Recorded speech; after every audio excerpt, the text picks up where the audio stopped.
Ramai mencari bahagia, namun tersalah arah dan nama.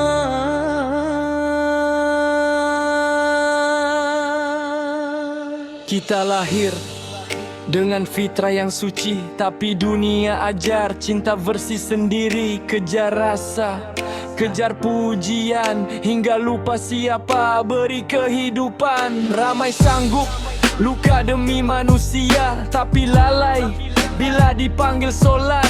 Air mata jatuh kerana makhluk, namun keras bila berdepan dengan Tuhan. Masa habis untuk yang sementara, janji manis yang tak kemana, sedangkan cinta yang tak pernah pergi sering kita letak di tempat terakhir. Bila hati kosong walau ada segalanya,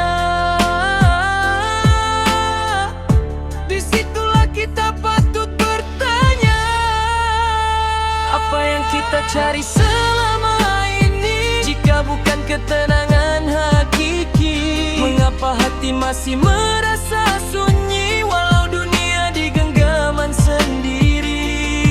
Jika kasih itu sering mengecewa, kembalilah pada yang setia. Dialah yang menunggu tanpa syarat, mengasihi kita tanpa batas.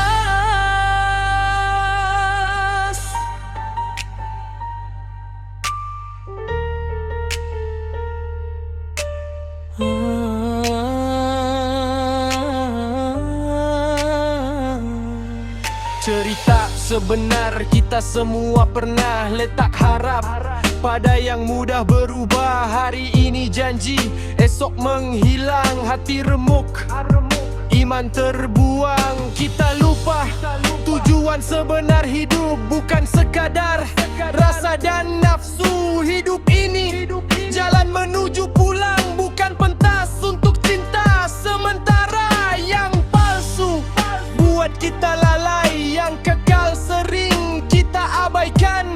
Bila segalanya pergi satu hari, siapa yang tinggal menemani? Jika hari bani hati masih berdenyut, itu tanda peluang belum ditutup. Belajar meletakkan harap yang benar pada yang maha mencipta rasa.